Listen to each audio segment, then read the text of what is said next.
1999년 가을 한강 상류에서 가방 하나가 발견되었다. 안에는 판독 불가능한 서류들과 여성용 손목시계, 그리고 기차표 한 장. 대전발 서울행 1989년 10월 13일 새벽 2시 47분. 안녕하세요. 오늘도 방문해 주셔서 진심으로 감사드립니다. 구독과 좋아요 버튼을 눌러주시면 큰 힘이 됩니다. 그럼 지금부터 오늘의 이야기를 시작하겠습니다. 1989년 10월 12일 목요일 대전 한강제약연구소 4층 임상실험팀 사무실에서 박유진은 마지막 서류를 복사기에 넣었다. 26세, 입사 3년 차. 그녀는 이 회사에서 미래를 꿈꿨던 사람이었다. 하지만 지난주 우연히 발견한 파일 하나가 모든 것을 바꿔놓았다. 1984년부터 1988년까지 총 27명의 아이들. 모두 고아원 출신이었고 모두 신약 임상실험 대상자로 분류되어 있었다. 공식 기록에는 존재하지 않는 실험이었다. 그중 8명은 사망으로 기록되어 있었지만 사인은 기재되지 않았다. 나머지는 행방불명이었다. 유진은 떨리는 손으로 복사된 서류를 검은 가방에 넣었다. 총 347페이지. 실험일지, 대상자 명단, 승인되지 않은 약물 투여 기록, 그리고 은폐 지시 문서. 이것만 있으면 충분했다. 한국일보 탐사보도팀 정민우 기자는 내일 아침 서울역에서 그녀를 기다리고 있을 것이었다. 오후 6시 30분, 퇴근 시간. 유진은 가방을 들고 사무실을 나섰다. 복도 끝에서 보안팀장 김 과장이 전화를 받으며 그녀를 쳐다보고 있었다. 유진은 고개를 숙이고 엘리베이터로 향했다. 1층 로비를 지날 때 주차장 쪽 유리창 너머로 검은 승합차 2대가 보였다. 엔진이 켜져 있었다. 유진은 뒷문으로 방향을 바꿨다. 비상구를 통해 건물 뒤편으로 나가 담을 넘었다. 뒤에서 누군가 소리쳤지만 돌아보지 않았다. 큰 길까지 뛰어나가 택시를 잡았다. 대전역이요, 빨리요. 대전역 21시 30분. 서울행 막차는 21시 47분 출발이었다. 유진은 매표소에서 침대 칸 표를 끊고 대합실 구석에 앉았다. 가방을 무릎 위에 올려놓고 시계를 봤다. 17분. 플랫폼에 사람들이 모여들기 시작했다. 목요일 밤 서울로 돌아가는 사람들. 출장객, 대학생, 군인들. 21시 45분. 유진은 6호차에 올랐다. 침대 칸은 좁고 어두웠다.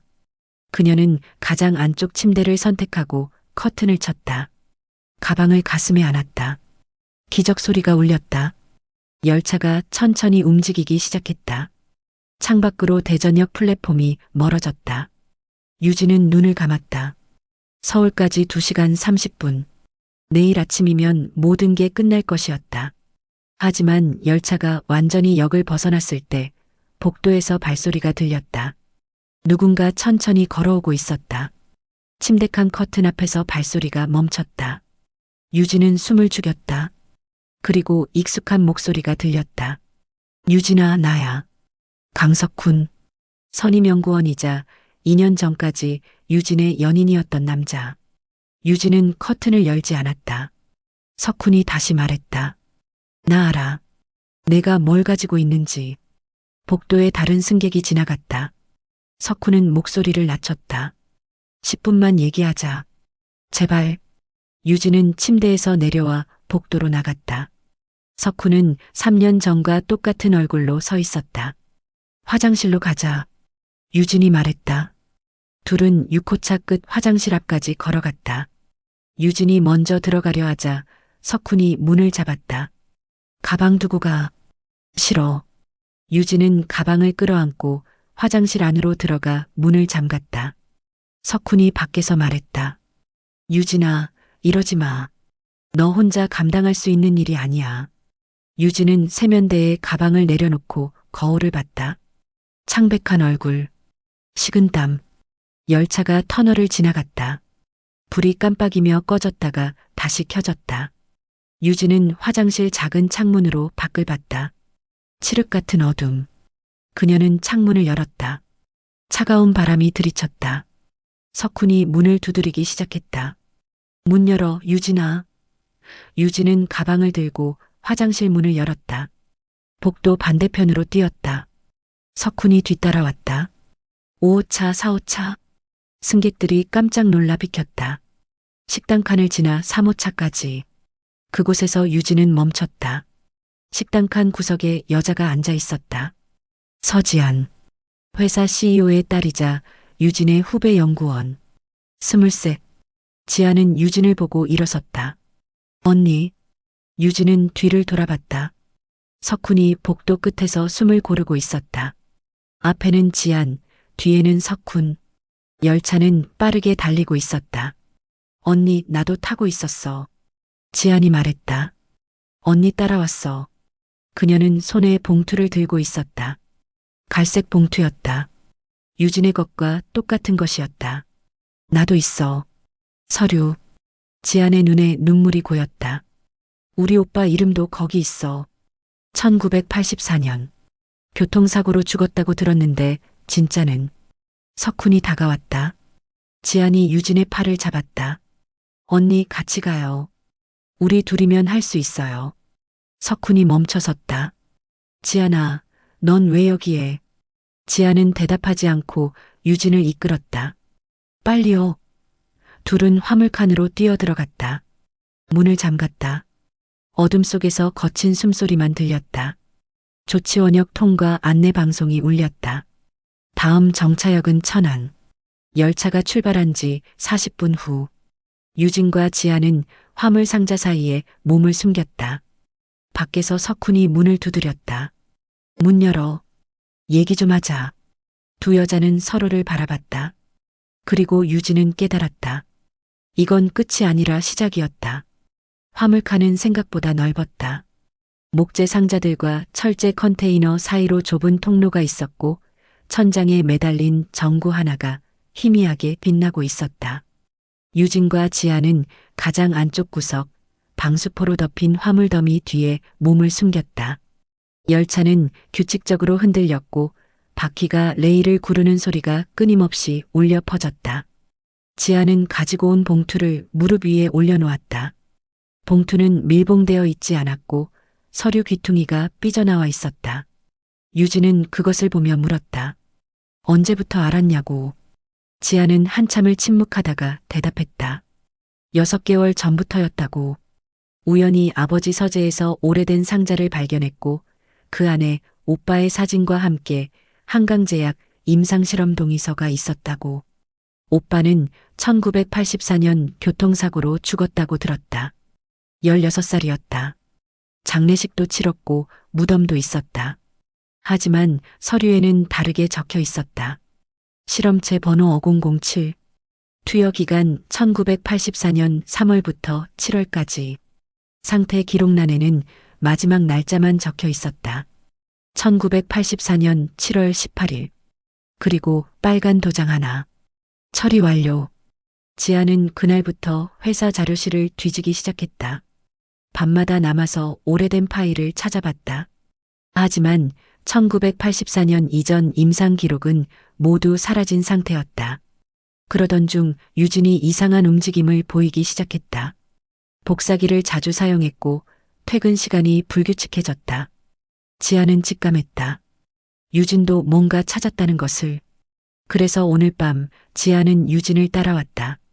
회사에서 나오는 유진을 멀리서 지켜봤고 택시를 타고 역으로 가는 것을 확인했다. 같은 열차표를 끊었다. 하지만 석훈도 타고 있을 줄은 몰랐다. 지아는 유진에게 물었다. 석훈이 왜 여기 있는지 아냐고. 유진은 고개를 저었다. 모른다고. 하지만 우연은 아닐 거라고. 밖에서 발소리가 들렸다. 여러 명이었다. 석훈 혼자가 아니었다. 누군가 화물칸 문을 흔들었다. 잠긴 문은 쉽게 열리지 않았다. 남자들이 무언가를 논의하는 소리가 들렸다. 그리고 잠시 후 조용해졌다. 아마 다른 방법을 찾으러 간 것 같았다. 유진은 가방을 열어 서류를 확인했다. 총 347페이지. 지안의 봉투에는 70페이지 정도가 들어 있었다. 둘을 합치면 완전한 증거가 될 것이었다. 실험 대상자 명단, 약물 투여 기록, 부작용 보고서, 사망 은폐 지시문. 이것만 있으면 한강제약은 끝이었다. 하지만 문제가 있었다. 이 서류를 어떻게 서울까지 가져가느냐였다. 석훈은 이미 그들이 어디 있는지 알고 있었다. 천안역까지 30분 남았다. 그곳에서 내리면 추격자들을 따돌릴 수 있을지도 몰랐다. 아니면 천안에서 경찰에 신고할 수도 있었다. 하지만 경찰을 믿을 수 있을까? 한강제약은 지역 유지였고 CEO는 시의원과 친분이 있었다. 지안이 유진의 팔을 잡았다. 떨고 있었다. 스물 센 여자가 감당하기엔 너무 큰 일이었다. 유진도 마찬가지였다. 26, 회사 경력 3년차 연구원. 이런 일은 영화에서나 나오는 것이었다. 하지만 지금은 현실이었다. 돌아갈 수 없었다. 천안역 진입 예고 방송이 울렸다. 10분 후 도착 예정. 유진과 지아는 서로를 바라봤다. 그리고 동시에 고개를 끄덕였다. 천안에서 내리기로. 천안역까지 5분을 남겨두고 화물칸 문이 다시 흔들렸다. 이번에는 더 거칠었다. 누군가 공구를 사용하는 소리가 들렸다. 금속이 긁히는 소리. 문고리가 삐걱거렸다. 유진은 지안에게 신호를 보냈다. 반대편 출입구로 가자고. 화물칸에는 양쪽에 문이 있었다. 두 사람은 화물 사이를 지나 반대편으로 이동했다. 조심스럽게 소리 내지 않으려 애썼다. 하지만 열차가 흔들릴 때마다 발소리가 났다. 뒤에서 문이 열리는 소리가 들렸다. 석훈이 들어왔다. 손전등 불빛이 화물칸 안을 비쳤다. 석훈의 목소리가 어둠 속에서 울렸다. 유진아, 얘기 좀 하자. 목소리는 피곤하게 들렸다. 화가 나 있다기보다는 지친 것 같았다. 석훈은 천천히 화물 사이를 걸어왔다. 손전등 불빛이 점점 가까워졌다. 유진과 지아는 마지막 화물 더미 뒤에 웅크리고 있었다. 반대편 문까지 5미터. 하지만 그 사이에 가릴 것이 없었다. 석훈이 이쪽으로 오면 바로 발견될 것이었다. 유진은 판단했다. 도망칠 수 없다면 협상해야 했다. 그녀는 일어섰다. 석훈의 손전등 불빛이 그녀를 비쳤다. 석훈은 멈춰섰다. 둘 사이에 10미터 거리. 석훈은 손전등을 내렸다. 유진의 얼굴을 직접 보지 않으려는 듯했다. 그는 말했다. 내 동생 선미 얘기부터 하자고. 유진의 심장이 멎는 것 같았다. 선미, 21살 대학생. 서울에서 학교를 다니고 있었다. 석훈은 계속 말했다. 선미는 지금 안전하다고. 대전 본사에 있다고. 회사 사람들이 보호하고 있다고. 유진은 알았다. 그게 무슨 뜻인지. 석훈이 한 걸음 다가왔다. 서류만 주면 된다고 했다. 그러면 모두 집으로 돌아갈 수 있다고. 유진도, 지안도, 선미도. 아무 일 없던 것처럼. 회사는 이 일을 조용히 정리할 것이고 보상금도 줄 수 있다고. 얼마가 필요하냐고 물었다. 유진은 대답하지 않았다. 석훈은 다시 말했다. 이게 마지막 기회라고. 천안역에 회사 사람들이 대기하고 있다고. 역을 벗어날 수 없다고. 택시를 타도 버스를 타도 도망갈 곳은 없다고. 한강제약의 손은 길다고. 그때 지안이 유진 옆으로 나왔다. 석훈은 지안을 보고 놀란 표정을 지었다. 서지안, 넌 왜 여기 있는 거야? 지안은 떨리는 목소리로 대답했다. 오빠 때문이라고. 1984년에 죽은 오빠. 석훈은 한숨을 쉬었다. 그 일은 오래전 일이라고. 회사 방침이 바뀌었다고. 이제는 그런 일 없다고. 거짓말이었다. 유진이 복사한 서류에는 1988년까지 실험 기록이 있었다. 불과 1년 전이었다. 석훈도 그 사실을 알고 있었다. 그래서 필사적이었다. 이 서류가 세상에 나가면 회사만 끝나는 게 아니었다. 관련자 모두가 감옥에 가야 했다. 석훈도 포함해서. 천안역 도착 방송이 울렸다. 2분 후 도착. 석훈이 마지막으로 말했다. 유진아, 제발. 우리 다 살자. 유진은 가방을 꽉 껴안았다. 석훈은 그 눈빛을 보고 알았다. 협상은 실패했다. 그는 뒤를 돌아 문 쪽으로 손짓했다. 그리고 두 명의 남자가 들어왔다. 회사 보안팀이었다. 열차가 천안역 플랫폼에 멈춰섰다. 밤 11시 30분. 플랫폼에는 사람이 많지 않았다. 몇몇 승객이 내리고 몇몇이 탔다. 화물칸 안에서는 대치가 계속되고 있었다. 석훈과 보안팀 두 명이 앞에, 유진과 지안이 뒤에. 양쪽 다 움직이지 않았다. 석훈이 신호를 보내자 보안팀이 천천히 다가왔다. 유진은 뒤로 물러섰다. 벽에 등이 닿았다. 더 이상 물러날 곳이 없었다. 지안이 유진의 옷자락을 잡았다. 손이 차갑게 떨리고 있었다.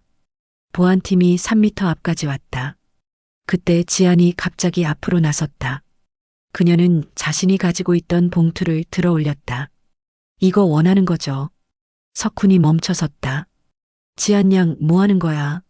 지안은 봉투를 흔들었다. 70페이지. 실험 대상자 명단. 그녀의 오빠 이름도 거기 있었다. 지안이 말했다. 이거 드릴게요. 대신 우리 보내주세요. 유진이 지안의 팔을 잡았다. 뭐 하는 거야? 하지만 지안은 유진을 뿌리쳤다. 그리고 석훈에게 다가갔다. 한 걸음, 두 걸음. 석훈은 손을 내밀었다. 하지만 늦었다. 지안은 봉투를 석훈에게 건넸다. 석훈이 봉투를 받아 열었다. 서류를 확인했다. 진짜였다. 그는 고개를 끄덕였다. 지안이 돌아서서 유진에게 말했다. 언니, 이제 언니 차례예요. 유진은 믿을 수 없다는 표정으로 지안을 봤다. 너 뭐 하는 거야? 지안은 대답하지 않았다. 대신 석훈 옆으로 걸어갔다. 보안팀 사이를 지나갔다. 그리고 화물칸 문 쪽으로 향했다. 유진은 그제야 깨달았다. 처음부터 계획이었다. 지안은 미끼였다. 유진을 안심시키고 함께 도망치는 척하고 그리고 배신하는 것. 분노가 치밀어 올랐다. 유진은 가방을 움켜쥐고 뛰었다. 석훈이 유진을 붙잡으려 했다. 유진은 그의 손을 뿌리치고 화물칸 문으로 뛰었다. 문이 열려 있었다. 플랫폼이 보였다. 유진은 뛰어내렸다. 가방을 든 채로 플랫폼을 가로질러 대합실로 뛰었다. 승객들이 놀라 비켰다. 개찰구를 넘어 광장으로 나갔다. 천안역 앞 광장. 택시 몇 대가 서 있었다. 하지만 택시를 탈 수 없었다. 석훈 말대로 추격자들이 어디든 따라올 것이었다. 유진은 반대편으로 방향을 틀었다. 역 건물 뒤편. 화물 야적장이 있는 쪽. 거기서 다시 플랫폼으로 돌아갈 수 있었다. 반대편 플랫폼. 부산 방면. 유진은 어둠 속을 달렸다. 뒤에서 추격자들의 목소리가 들렸다. 하지만 점점 멀어졌다. 반대편 플랫폼에 도착했을 때 부산행 심야 열차가 서 있었다. 새벽 2시 47분 출발. 아직 30분 남았다. 유진은 숨을 고르며 열차를 봤다. 화물칸 문이 열려 있었다. 역무원은 보이지 않았다. 유진은 마지막 남은 힘을 짜내어 화물칸으로 올라갔다. 그리고 어둠 속으로 사라졌다. 부산행 화물칸은 텅 비어 있었다. 심야 열차라 그런지 화물도 많지 않았다. 유진은 구석에 몸을 웅크렸다. 가방을 가슴에 안고 숨을 고르려 애썼다. 심장이 터질 것처럼 뛰었다. 귀에서는 맥박 소리만 들렸다. 천안역 플랫폼이 점점 멀어졌다. 열차는 천천히 속도를 높였다. 유진은 창문 틈으로 밖을 봤다. 역 광장에 사람들이 모여 있었다. 석훈과 보안팀이었다. 그들은 이쪽을 보지 못하고 있었다. 서울행 열차 쪽만 뒤지고 있었다. 성공했다. 적어도 지금은. 하지만 안심할 수 없었다. 그들이 언제 눈치챌지 몰랐다. 천안역 역무원에게 물어보면 부산행 열차에 누군가 탔다는 걸 알게 될 것이었다. 그러면 부산역에 연락이 갈 것이고 도착하는 순간 잡힐 것이었다. 유진은 시간을 계산했다. 천안에서 부산까지 약 4시간. 새벽 7시쯤 도착 예정. 4시간. 그 안에 계획을 세워야 했다. 부산에 도착하면 어디로 갈 것인가? 경찰서? 신문사? 아니면 그냥 숨을 것인가? 유진은 가방을 열어 서류를 꺼냈다. 347페이지. 지안에게 빼앗긴 70페이지가 아쉬웠지만 나머지만으로도 충분했다. 실험일지, 대상자 명단, 사망 기록. 열차가 터널을 지나갔다. 불이 깜빡였다. 유진은 서류를 다시 가방에 넣고 문 쪽을 봤다. 잠겨 있지 않았다. 밖에서 누군가 열면 그대로 들어올 수 있었다. 유진은 일어나 문을 확인했다. 안쪽에서 잠글 수 있는 장치가 있었다. 낡은 빗장이었지만 없는 것보다 나았다. 그녀는 빗장을 내렸다. 그리고 다시 구석으로 돌아와 앉았다. 피로가 몰려왔다. 오늘 하루가 너무 길었다. 아침에 출근해서 서류를 복사하고 회사를 빠져나와 대전역으로 가고 서울행 열차에서 추격당하고 지안에게 배신당하고 그리고 지금 여기 부산으로 가는 화물칸. 유진은 눈을 감았다. 잠시라도 쉬어야 했다. 하지만 잠들 수 없었다. 계속 소리가 들렸다. 발소리, 기적소리, 석훈의 목소리. 유진아, 돌아와. 제발. 그녀는 눈을 떴다. 환청이었다. 아무도 없었다. 시간이 얼마나 지났을까? 유진은 손목시계를 봤다. 새벽 4시. 부산까지 3시간 남았다. 열차는 여전히 달리고 있었다. 밖은 완전히 어두웠다. 가끔 불빛이 스쳐 지나갔다. 작은 마을들 모두 잠들어 있었다. 그때 열차가 갑자기 속도를 줄이기 시작했다. 유진은 몸을 일으켰다. 정차역이 아니었다. 방송도 없었다. 무슨 일일까? 열차는 점점 느려지더니 완전히 멈췄다. 유진은 창문으로 밖을 봤다. 철교였다. 아래로 강물이 흐르고 있었다. 낙동강이었다. 발소리가 들렸다. 누군가 화물칸 쪽으로 오고 있었다. 여러 명. 유진은 가방을 들고 반대편 구석으로 이동했다. 문이 흔들렸다. 빗장이 버텨냈다. 하지만 오래 버티지 못할 것 같았다. 누군가 공구로 빗장을 부수기 시작했다. 유진은 결정을 내려야 했다. 싸울 것인가, 도망칠 것인가. 하지만 도망칠 곳이 없었다. 화물칸은 막다른 곳이었다. 창문은 너무 작아서 사람이 나갈 수 없었다. 유진은 가방을 내려다봤다. 347페이지. 그녀의 3년, 27명의 아이들 임상실험. 이 서류가 세상에 나가야 했다. 문이 열렸다. 석훈이 들어왔다. 뒤에 보안팀이 따라왔다. 석훈은 유진을 보고 한숨을 쉬었다. 유진아, 끝이야. 더 이상 도망칠 곳 없어. 유진은 가방을 꽉 안았다. 석훈이 천천히 다가왔다. 가방만 주면 돼. 그럼 끝이야. 유진은 뒤를 돌아봤다. 화물칸 문이 열려 있었다. 밖으로 철교 난간이 보였다. 아래는 강물. 유진은 석훈을 봤다. 그리고 말했다. 미안해.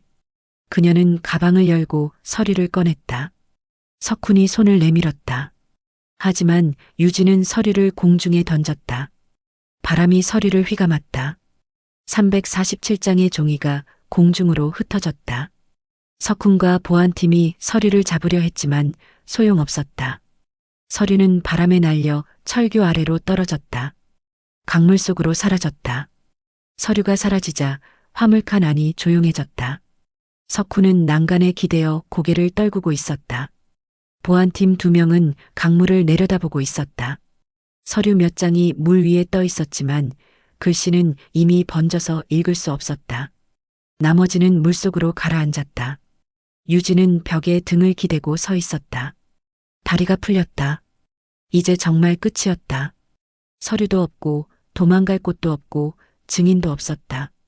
지아는 이미 그들 편이었다.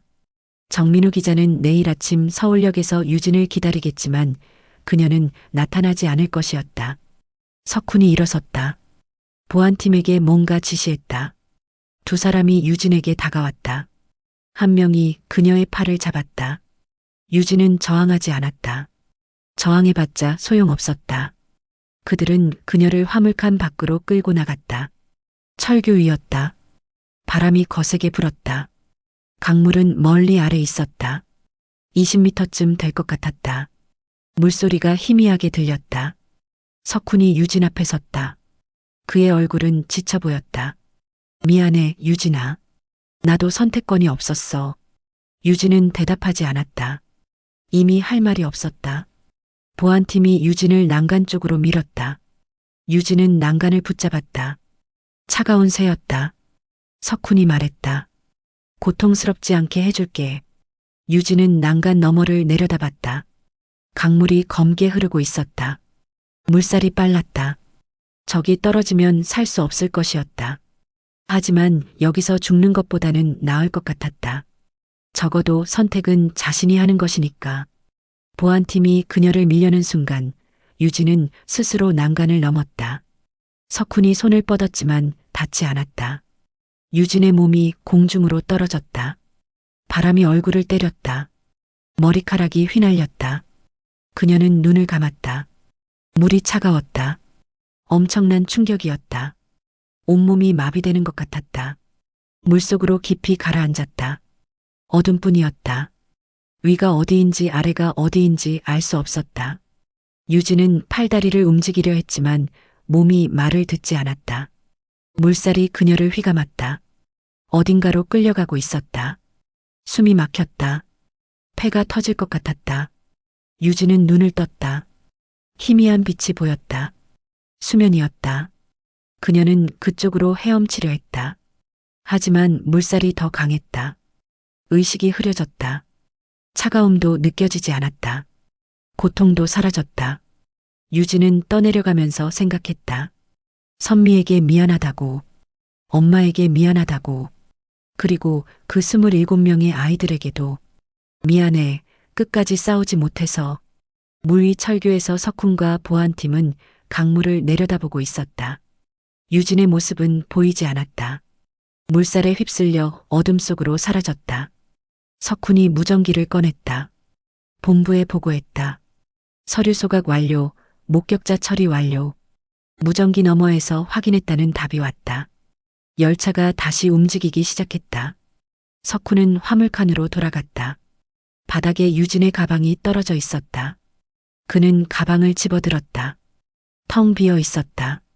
그는 가방을 강물에 던졌다. 그리고 문을 닫았다. 부산까지 2시간 남았다. 1999년 10월 가을. 한강 상류 퇴적토 준설 작업이 진행되었다. 공사 인부들이 강바닥을 파헤치던 중 검은 가방 하나를 발견했다. 가방은 진흙 속에 반쯤 묻혀 있었다. 인부들은 가방을 건져 올려 경찰에 신고했다. 경찰이 가방을 열었다. 안에는 물에 젖어 뭉개진 종이 조각들이 들어 있었다. 글씨는 거의 알아볼 수 없었다. 하지만 몇 개 단어는 남아 있었다. 임상 실험 대상자. 그리고 여성용 손목시계 하나. 시계는 멈춰 있었다. 새벽 4시 23분. 가장 중요한 것은 기차표였다. 대전발 서울행 1989년 10월 13일 새벽 2시 47분. 표는 물에 젖었지만 글씨가 선명하게 남아 있었다. 경찰은 1989년 10월 실종자 데이터베이스를 조회했다. 하지만 해당 날짜에 실종 신고된 사람은 없었다. 담당 형사는 가방을 증거품으로 보관했다. 혹시 모를 제보를 기다렸다. 하지만 3개월이 지나도 아무도 나타나지 않았다. 가방 주인을 찾는 사람도 없었고 관련 사건 신고도 없었다. 결국 가방은 미제 사건으로 분류되어 창고로 옮겨졌다. 그로부터 6개월 뒤 증거품 정리 작업이 있었다. 5년 이상 된 미제 사건 증거물은 폐기 처분되었다. 가방도 그중 하나였다. 서류 조각들과 시계, 기차표 모두 소각되었다. 누구도 그 가방에 대해 다시 묻지 않았다. 한강제약은 1992년 바이오텍 21로 사명을 변경했다. 회사는 빠르게 성장했다. 1995년 코스닥에 상장되었고 1998년에는 업계 3위 제약사가 되었다. 1989년 임상실험 관련 기록은 1990년 화재로 모두 소실되었다고 공식 발표되었다. 실제로 화재가 있었는지는 확인할 방법이 없었다. 강석훈은 1993년 미국으로 건너갔다. FDA 자문위원으로 활동했고 2000년대 초반 대형 제약사 부사장이 되었다. 그는 가끔 한국을 방문했지만 대전에는 가지 않았다. 서지아는 바이오텍 21 이사로 재직 중이었다. 2005년 회사 사보 인터뷰에서 그녀는 말했다. 우리 회사는 윤리를 최우선으로 생각합니다. 박유진의 실종 신고는 1989년 10월 15일 접수되었다. 신고자는 여동생 박선미였다. 경찰은 3개월간 수사했지만 단서를 찾지 못했다. 마지막 목격 지점은 대전역이었다. 영무원은 그녀가 서울행 열차표를 샀다고 증언했다. 하지만 서울역 도착 승객 명단에 그녀의 이름은 없었다. 경찰은 가출로 결론지었다. 직장 스트레스가 심했고 최근 남자친구와 헤어졌다는 증언이 있었다. 선미는 반발했지만 소용없었다. 사건은 종결되었다. 선미는 그 후로도 10년간 언니를 찾았다. 하지만 어떤 흔적도 찾을 수 없었다. 2000년 선미는 수소문을 포기했다. 2024년 10월 바이오텍 21 신입사원 오리엔테이션이 열렸다. 50명의 신입사원이 강당에 앉아 있었다. 인사팀장이 회사 소개를 했다. 우리 회사는 1982년 설립되어 42년의 역사를 자랑합니다. 그동안 단 한 건의 윤리 위반도 없었습니다. 스크린에 회사 연역이 떴다. 1982년 설립, 1985년 첫 신약 개발, 1992년 사명 변경, 1995년 상장, 1989년 10월 항목은 비어 있었다. 그날 밤 낙동강하고 물은 여전히 흐르고 있었다. 35년 전 그날 밤처럼 강물은 모든 것을 기억했다. 347장의 서류, 한 여자의 선택, 그리고 사라진 진실. 하지만 강물은 말이 없었다. 그저 흘러갈 뿐이었다. 바다를 향해. 오늘 이야기는 여기까지입니다. 오늘도 좋은 하루 되세요. 감사합니다.